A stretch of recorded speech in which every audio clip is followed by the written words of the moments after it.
How are y'all doing? Do you guys need to stand up a second? This is a long time sitting, right? No? You're okay? All right.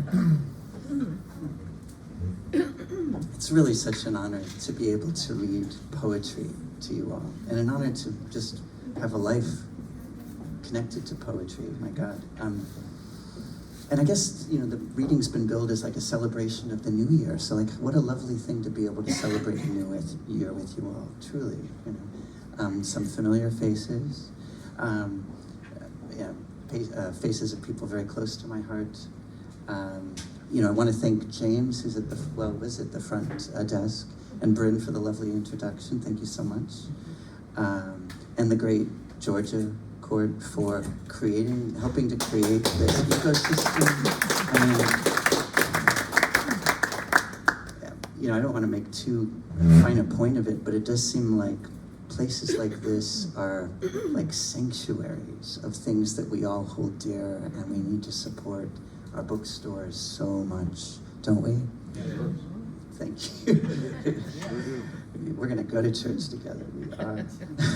And thanks to all of you who I didn't even mention, who I don't know the names of yet, but I see your sweet faces, and I have to say it is awesome to read to people who are, I'm looking at like much older and much wiser than me, and you might be going like, what does this young guy have to do for me? And I like to think of poetry as a way of honoring, and maybe this is a good time to honor my elders, honor my contemporaries, honor everyone. I think poetry is this way of connecting profoundly in a form of honoring, in a form of, in many forms, more than I can even say.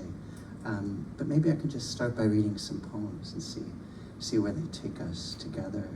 And again, thank you for coming to a poetry reading on a Friday night. Isn't this International Date Night? I mean, really. This is outrageously wonderful. Thank you. Let me know if I need to talk a little louder, even though I'm going to be doing this most of the reading, right? Robin, can you hear me? Wonderful, wonderful. He told me he might put his hearing aids in for me, but I don't think he did. It's okay. I'm right here for you.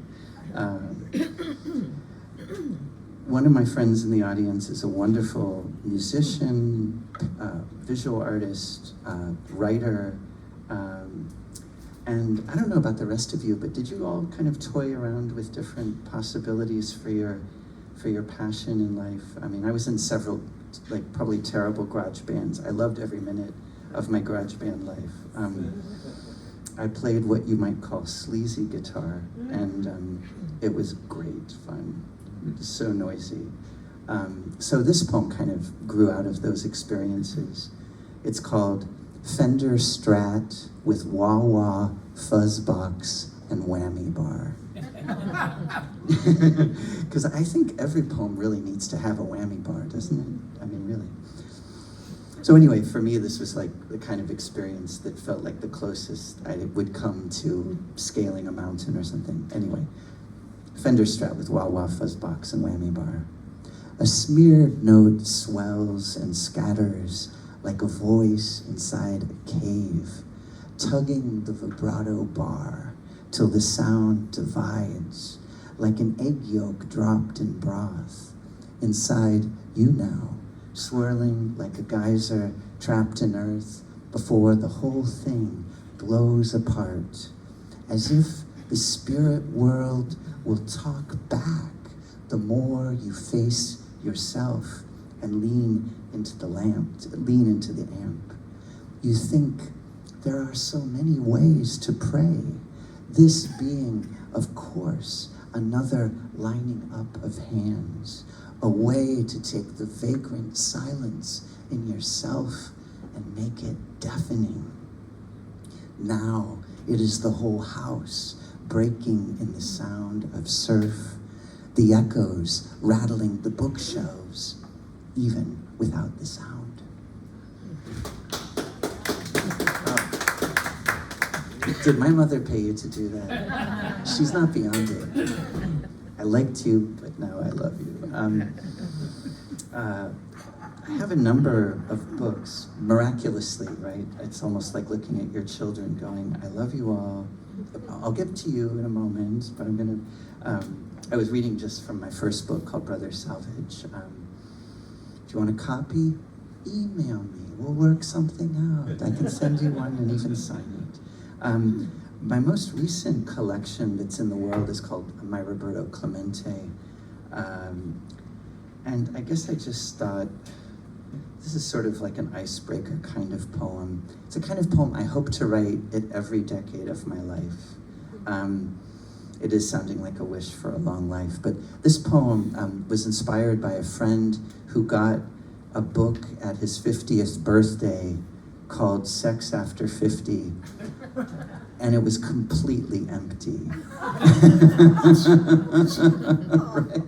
I know, ridiculous. So anyway, I thought, we gotta fill that book. Let's fill that book. That could be an anthology. Maybe we should all work on it. How about it? Okay? Sex After 50. It's a lot better than you might think, especially if the thought of it makes you a little queasy. For one thing, your looks are just starting to get interesting. And everything else that's starting to sag, wilt, whatever, was never really what it was all about in the first place.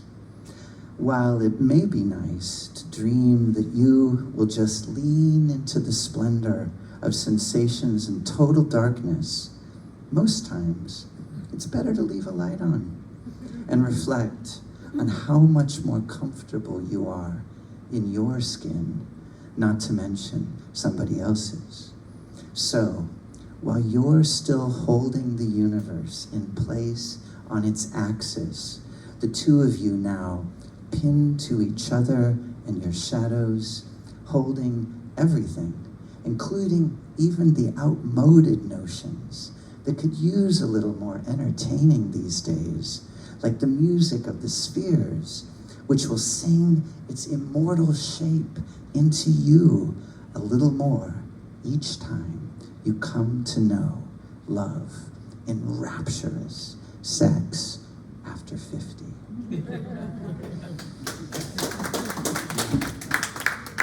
I'm gonna have to tell my mom that her check sending really is paying off. Don't you think we should have an anthology though at every decade of that, right? And I hope we'll all at some point be assembling the one for like 80, right? Sex After 80, because we must insist while there is time. Jack Gilbert said in a poem, insist on what? Well, I guess that's the question he leaves us with. Maybe it's we insist on living while we can, you know? Maybe poetry's about that too, isn't it? Insisting on making this moment something we can all be nourished by and take back into our lives and even our solitudes. So my friend Susan was talking a bit about the beauty of residencies, and this is a remarkable confluence for me. A number of years ago, I got to have a residency at the James Merrill House in Stonington, Connecticut. When I came for my first visit to Sarasota to see Georgia and to participate in Poetry Life, somehow we got to talking about James Merrill, and Georgia said to me, well, you know, his old partner, Peter Hooten, lives here. And I'm like, really? Can I meet him? And he's right there. This is just between you and me. He's right there. And so anyway, I wrote this poem way before ever meeting Peter, but then I showed him the poem, and so it was basically one of those occasions where the given is just itself a gift. They were replacing James Merrill's refrigerator, right? And taking it away, and of course there was whatever was beneath, and I, you know, like any, you know, guy from the Midwest, I grabbed, you know, a broom and a dustpan, and I'm sweeping it up. But I noticed that there are words, of course, there are words in the dirt of James Merrill's refrigerator, and I look at the words, and the words were crimson ring and touch, And I thought, oh my God, I've been given a given. Now, when I talked to Peter about this poem, he said, I bought him that magnetic poetry set, and he said, it was an erotic magnetic poetry set. So anyway, I didn't get the spiciest words, I guess, but we can leave those words to the imagination. So this is called From 3 Words of a Magnetic Poetry Set Found Caked in Dirt Beneath James Merrill's Last Refrigerator. It's true, there is no substitute for touch, for the kiss that sets a world in motion. One caress is all it takes. Watch any nurse in a delivery ward. Each warm fingerprint is gift.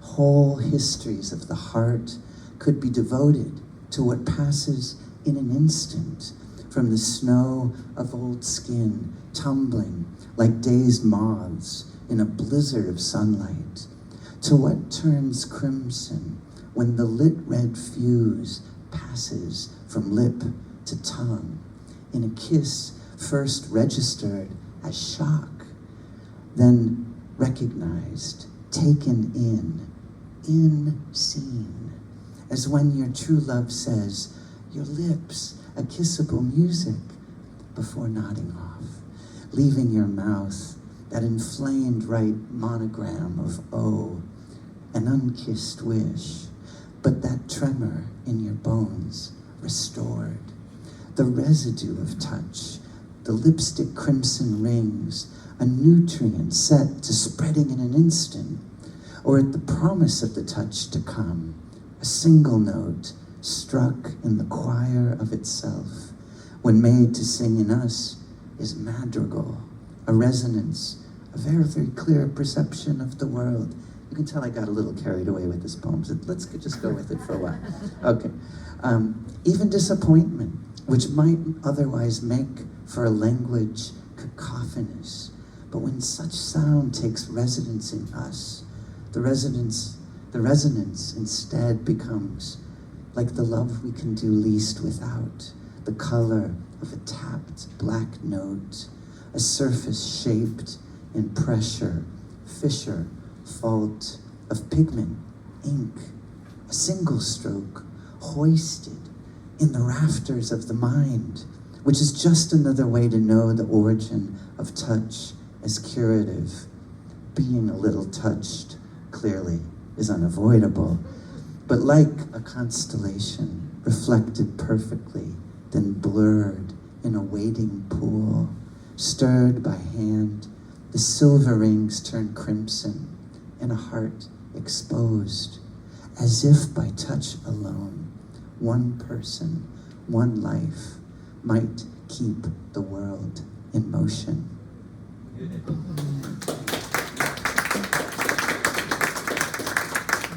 you. Part of me wants to say, remember that when you feel like a little bit powerless, think about how much we empower one another. I want to be very cognizant of time. How are you doing? You doing all right? Yes. Good. Yes. Yeah. I may give you sort of this question. I know conceivably we have a lot of time, and certainly we could use that time with questions. I know there are a lot of writers here too, and I would be happy to do a writing exercise if that seems like a lovely way of kicking off the new year. So talk to your lawyers while I'm reading these poems that you're totally listening to. And you can get back to me. We'll check in a few minutes. I see that I have about 9 minutes left. I was advised to read my good poems, the best ones. I hope to write them one day. I have to meet them on a street and say, you're one of my poems. You look kind of great. It is kind of amazing, isn't it, to just think what is the best that we do? Even to connect with you guys over poems. Some poems are just going to be funnier than other poems, right? And they're not necessarily the ones that were breakthroughs, I was talking with James, who I think maybe not here, or maybe talk to me. Oh, he's still here? Oh, he's here. Did he? Oh, hey, James. Hey, James. Thinking of you down there, still working. I think I would like to read this poem that I wrote in the last maybe 6 to 8 months, and it was kind of a thrill. I submitted it to a lot of places, and then a contest, and the contest got back to me first. It was chosen by this poet you may know, Gary Soto, wonderful poet, for a prize that's about to be published in the Black Warrior Review, their next issue.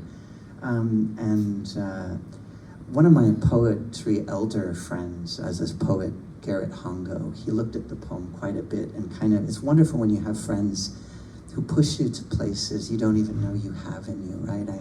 I kind of want to dedicate everything to not just you all, but those people, right, in our lives who somehow nudge us to something marvelous. I'm not saying that this is that, right? This is like such a build-up for a poem, but this poem took me somewhere and enabled me to write about some things that I'd never written about. So, yeah, this may end up being the last poem unless you can't bear it, and then I would read another. But I want to be also very respectful of your time. And again, you know, International Date Night. Some of you may have double booked poetry reading, meet up with someone, and good for you if that's your evening. This poem is called Custodians. It actually is the first poem currently in my next collection. It's still in this stage, you know, this stage. I'm calling it A Custodian of Shadows, and a lot of the poems, I was talking actually to Bryn and James a little bit about this before you all arrived, just being in that part in your life when you're parenting your parents, and how, you know, it's an interesting baton you're being passed, and it doesn't always feel like a gift, and yet there can, right, there's that. But there can still be a lot of beauty in it, and it does feel like there's something incredibly, I was mentioning earlier, I suppose, thinking about respect and respecting our elders, and how often, you know, it doesn't seem like our medical system has created something where that happens. It really falls on us, doesn't it? This poem has nothing to do with that. But later in the book, there are poems about custodianship or different notions of being a custodian. So anyway, this one's called Custodians. And it has a skyhook. I realized the first line had a debt to a friend's poem, and her poem begins, "The girl I was now is almost gone." So, Custodians. The boy I was is now almost gone, yet everything I've done and will do is because of him. But to find that boy again, I must dredge up the bundle I was at 14, and my first job as a custodian at St. Paul's Pre-K. Mom's on disability, it's just the 3 of us, and I'm oldest, so I work. And already, my 4th summer there, I imagine every crush I've ever had in their bikinis, lounging by swimming pools, rubbing coconut oil into their bare skin, glistening in the hot sun, as I scrub every hall and wall, each locker down, any surface that still shines with their attention, every touch, fingerprint, scuff of penny loafer, as they turn back to the beauty of their lives, soon in my hands will amount to nothing but a thin film in lukewarm water, a grease that nevertheless rainbows each time I look into its surface.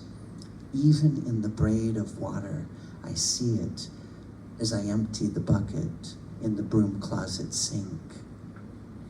By my 6th summer, I see my future in urinals, each toilet I flush, everything that will come to pass in the mini hurricanes of indigo I'll find years later in Vermeer's Delft blue. I see my future in the bubblegum I pry from chairs and desks, and maybe only now do I see what Mom conceals from us in meals that keep us from wanting more. That what feels like a prison sentence commuted to community service is for the crime of posing as middle class in the affluent suburbs when we're poor. Dad lets Mom keep the house, and while he skews us to conspicuous wealth, each time he pops the clutch of his Bimmer into park in Mom's driveway to pick us up for weekend custody visits, I know precisely where we stand when he drops us off and Mom sends me right back outside to ask him when this month's child support check will arrive. Dad worked as a kid too, and though we never speak of it, I like to think he likes me more for working. But my being a janitor, I think, makes him scowl, then look deep into his lap. The custodians I meet treat me like a grandson. One Friday lunch, an old-timer working on his third pension after the Army and Republic Steel surprises me with an old frothing slosh to go with my fish and chips. I have more lunches with him than with my own father. This summer, I turned 21, my 9th one there. I grow my hair long, pulled back, copper brown, straight. I fill out my t-shirt and faded blue jeans. My supers this summer in the Canton Art Museum are lifers, maybe twice my age and bigger around the arms and chest. The loading dock's garage door is open, bright light and traffic noise seep in. We sit around an old teacher's desk eating lunch. The one with the dark wilderness beard says he's just gone off coffee. It makes me want to hit somebody, anybody, he says. His sidekick laughs, his hair a gray wreath of smoke, and he stands. As I choke down another forgettable sandwich, he leans in and says, "You know where they like you long hairs, don't you?" His eyes go flat black. And something like a silver dollar spins between them. Shadows dart across the walls. A thermos hits the floor. Are they really chasing me? Is this a joke? Are they trying to rape me? When the man with the wilderness beard grabs me by the forearm, he holds it like a cold one. He's ready to crack open. I rest free. I run. Somehow the bearded one, dark but for a few veins of lightning, finds me. He can't look at me, but leaves a peace offering, a soapy bucket of warm water and a new sponge. He wants the narrow hallway to be cleaned. I climb as high as I can on my knees, sloshing walls up to the skylight until they rainbow to the cleanest regions inside myself, and I see a life that I might live beyond the world of men.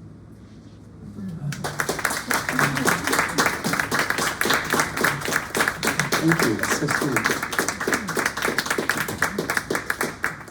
After some poems, it's like, even if you're not a smoker, you kind of want to smoke a little.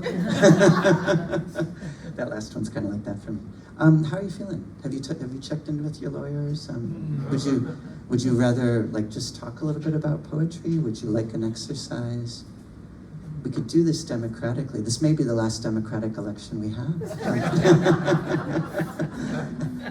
Thumbs up on everything. On everything. No. On blue. Yes, go blue. God, go blue, go blue. May the good guys win. And the good teams win, yes.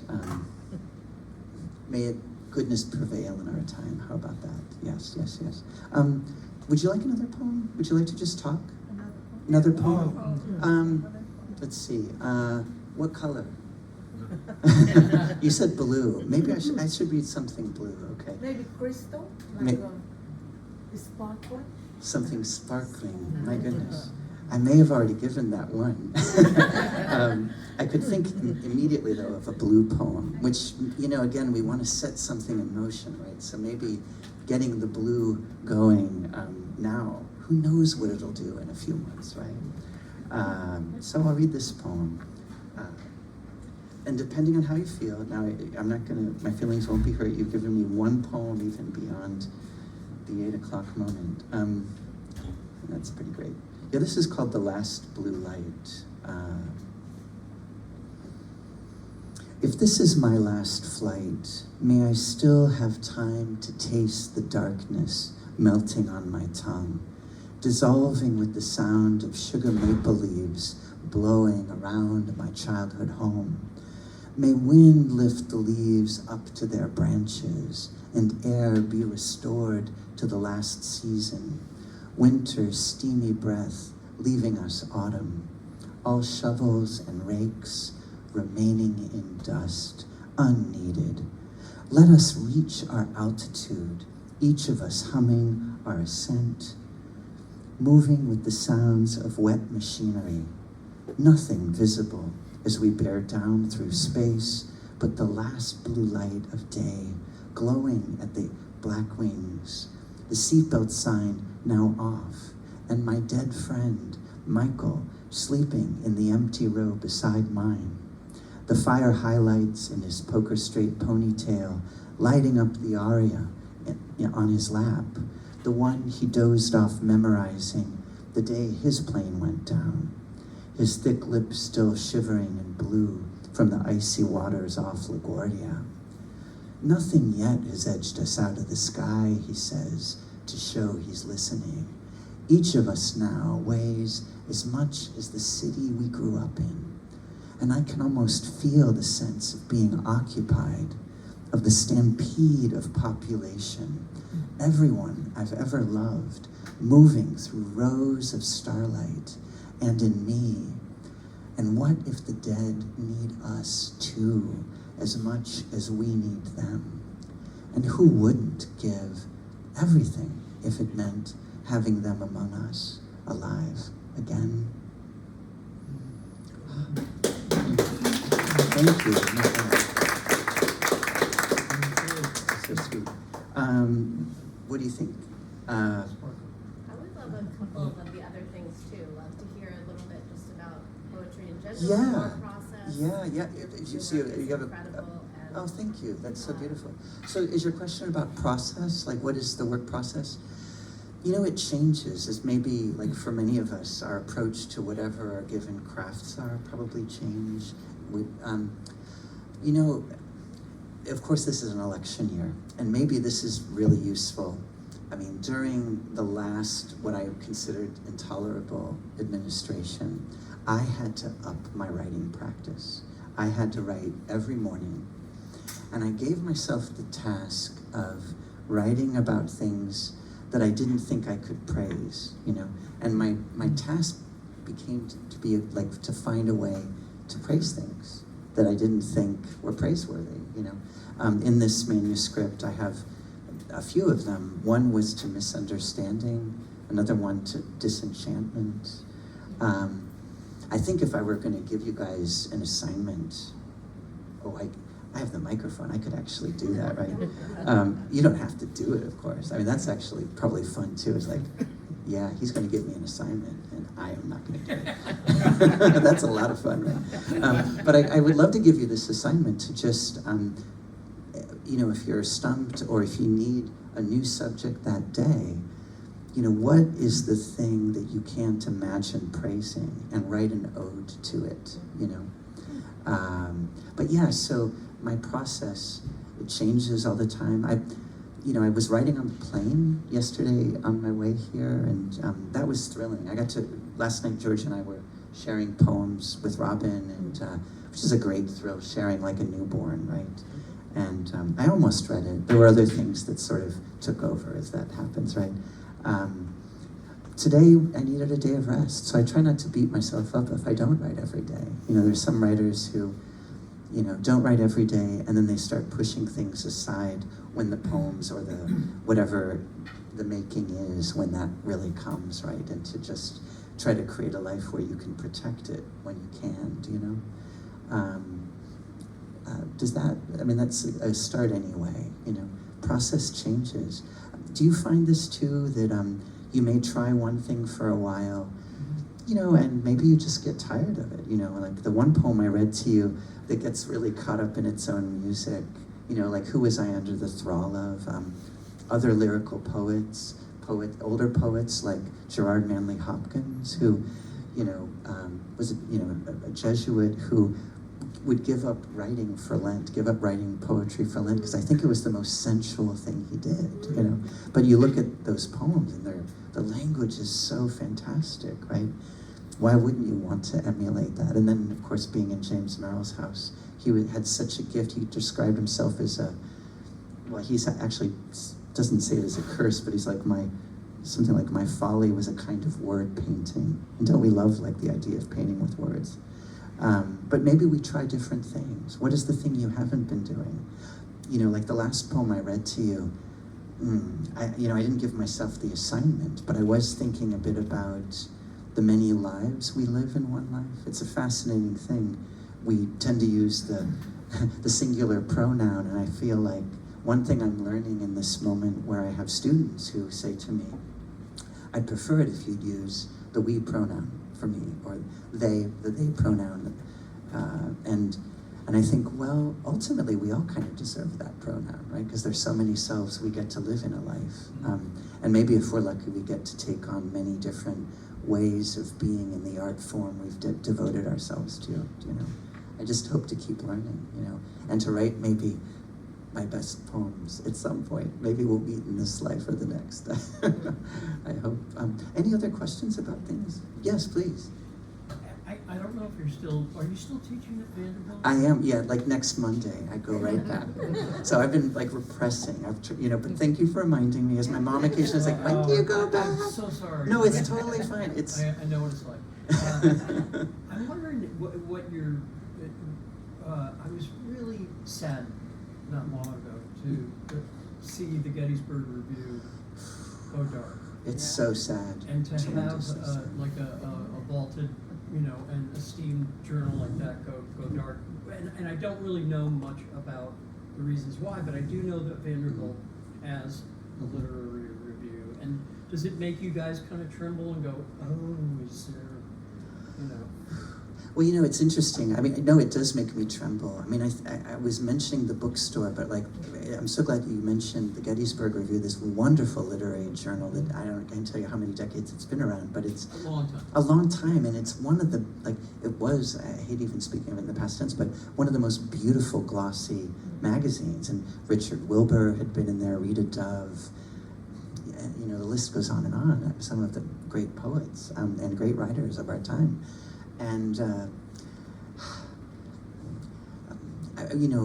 you can imagine the conversations I'm getting to have with Georgia when we talk about education locally. And my heart breaks for New College, and a kind of mismanagement that's happening at universities, and, people thinking that a draconian background in business makes them have a real idea about like how to shape an educational institution. It's just, I hope we outlast this. It's terrible. Along these lines, though, like I was thinking, how to say this. I found myself saying last night to dinner, over dinner, that I became a teacher, I think, just because I wanted to keep learning. And I find that I'm always retooling my classes, and because of the Gettysburg Review's folding, I'm teaching an advanced poetry workshop this semester, and I knew I wanted to devote just a couple of weeks to assigning students to just go into the library, into the new journals room, and I'm giving them lists, capacious lists that they'll not be able to do for these 2 weeks of assignments. But I want them to go to at least 10 literary journals and to discover 3 to 5 poets that they love, and to bring them in the following weeks, so we can all discover a poet together, Not only that, but it's like a way of reminding them there are these other oases of literary production that we all can be nourished by, but maybe we don't always know to look for them,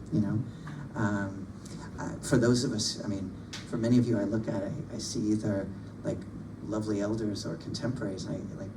I grew up before the internet, and I was just going to the library, all the time, right? And going to the new book room, the new periodical room, and scouring those journals and discovering people. You know, they knew they existed, but I didn't know they existed. And it was a thrill to discover people like Albert Goldbarth or, you know, whomever we might discover. Mark Strand, you know. Yeah, so your question in some ways is about this sort of fear about the demise of like truly literary, like establishment sort of journals and other things, yeah. If I could just say, Please. You know, it's been pretty well documented Mhm. how private colleges, for sure, have raised their prices, and the way they've justified raising their prices. Mhm. And they've done that, a lot of it through building new facilities you know, really fancy looking gyms and things like that. And I know that my son went to Gettysburg. Oh, So I know they did all that. And then now here they make this cut. Mhm. It's entirely draconian, isn't it? Yeah.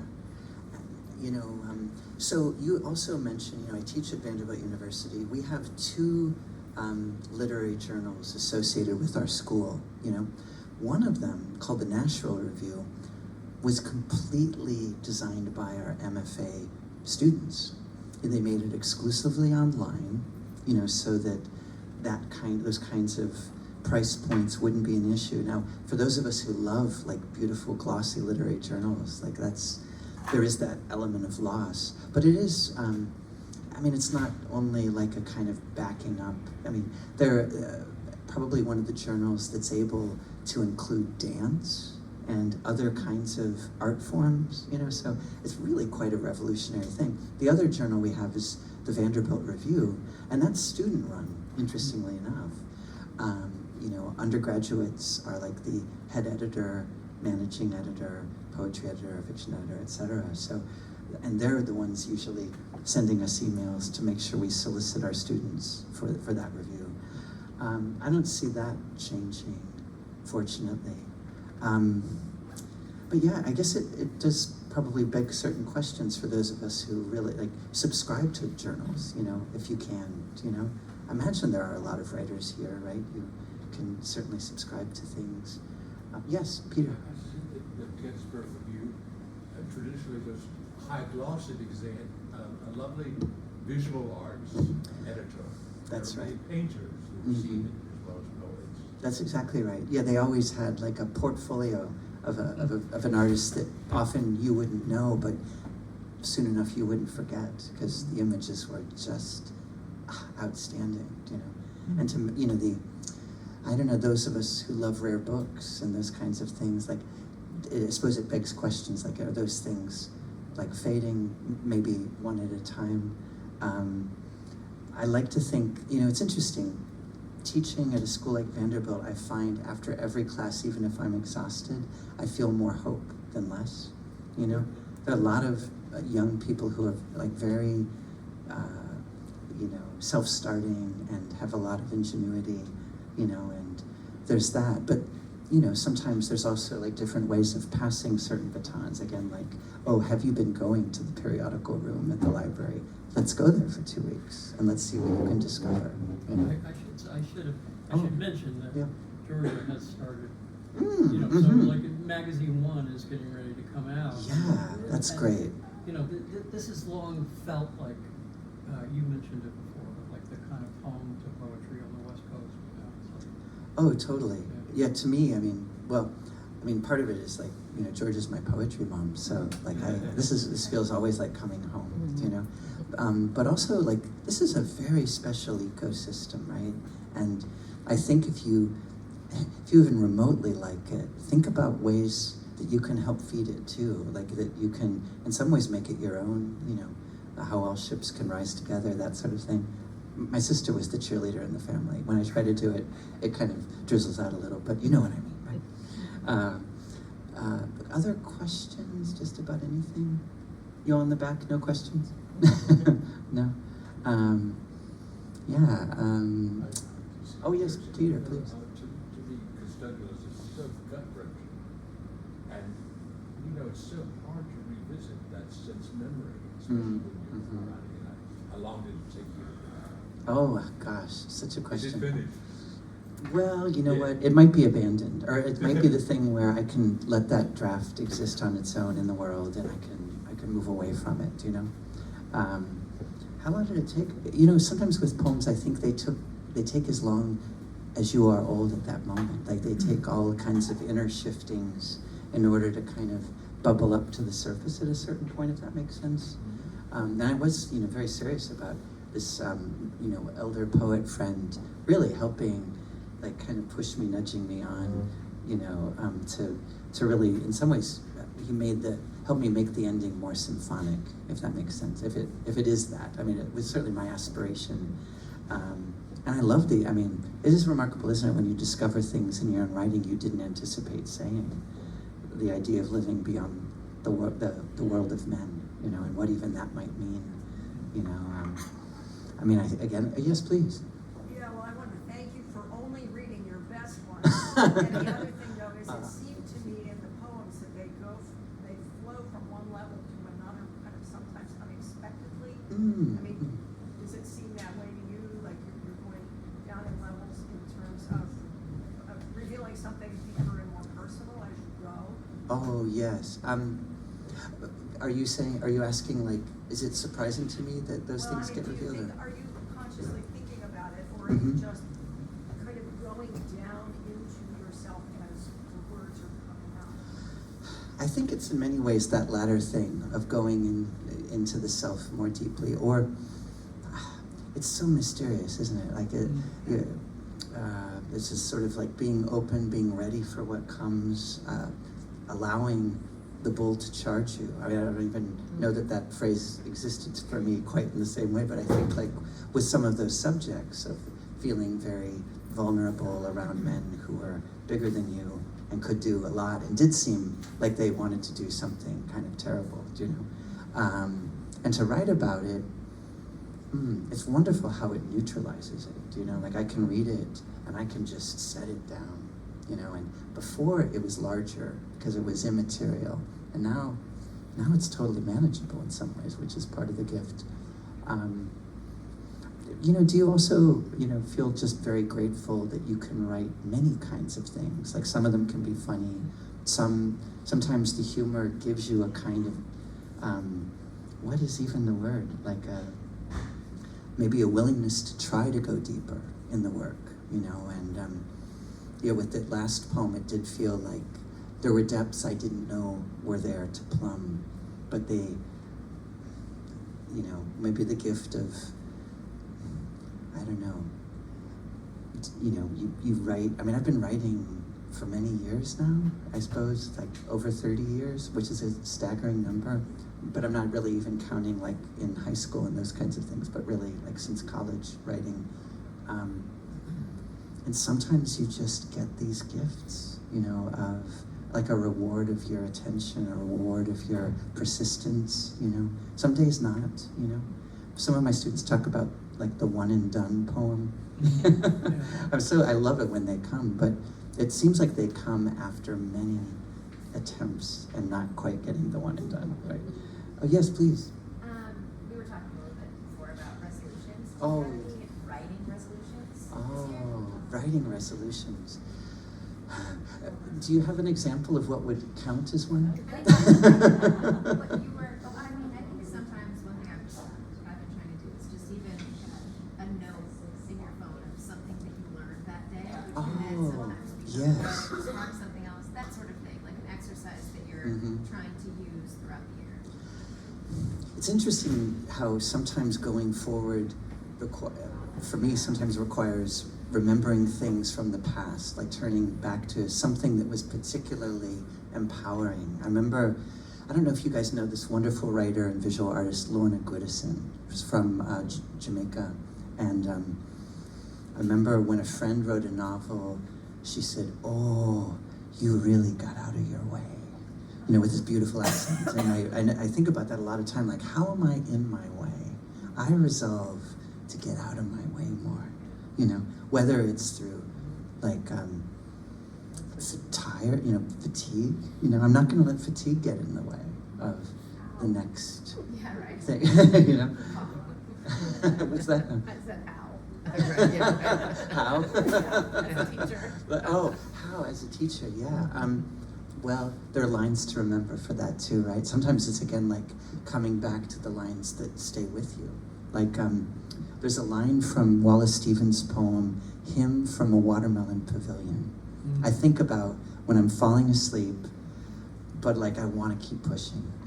And there's a line, "Of the two dreams, night and day, what lover, what dreamer would choose the one obscured by sleep?" Right?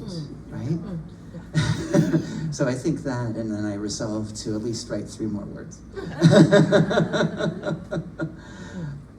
Yeah, a resolution. So I want to be kinder to myself, certainly kinder to others. I want there to be more joy in my writing. You know, I want, even in a year that terrifies me, you know, like my partner and I were just in Mérida, Mexico, and we saw a real estate agent and even, a migration lawyer. What do you think we're planning? You know, we're like making, just making sure we have options, you know? And, but, no one wants to give up on the project of America, right? No, we don't. So I guess I'm resolving to certainly write more, be more loving to others when I have the chance, be more present in my life. Like this, felt like I was looking at you, you're looking at me, we're responding to each other. Robin! Yeah, you're talking about exercising your freedom of expression while you still have it. There's that, isn't there? Maybe this is why I've been writing these poems about, like, my father, walking him. Some of the poems I don't think I could bear to read to you yet. But there's one where my brother and I are walking my dad, and it's like we become this multi-limbed organism together and sharing, like, the same heart. And I live for those moments, actually. Even if it seems like the task I lament doing, what we want to be with our loved ones in their strength, but it's like I'm resolving to be with them as they are. Like Wallace Stevens said in a poem called "The Man with the Blue Guitar," and my little sister for good luck for Christmas gave me socks you can't see that have the man with the blue guitar on them, Picasso's painting. But Wallace Stevens has a poem, "The Man with the Blue Guitar, he plays things as they are." And, we need that music too, I think, in our lives. I would imagine that this will be a year we're turning to our sources of strength, and I hope the various arts do that for you all. I know, like, knowing a number of you writers and makers, that you'll probably be leaning on your crafts, more this year, and I think it's good to do that, actually, isn't it? The more we lean on them, they lean on us maybe too, maybe give us more gifts, T.S. Eliot talked about he needed to write more because of those moments when the writing did these things that he couldn't anticipate, but needed to be writing when those connections happened, if that makes sense. Sometimes when you're thinking, we make connections, but they're not really documented the way they can be when you're writing towards those epiphanies, if that makes sense. Yes, please. What do you think helps keep this spirit of curiosity for literary expression alive in young people? That is such a great question. I guess in some ways, like trying to find out where they are, what their appetites are, and trying to find something that whets those appetites. Sometimes it's tapping into the irreverent energy. Like a second ago, I was saying, I'm going to give you an assignment and you can refuse it. Like what empowers us in a moment.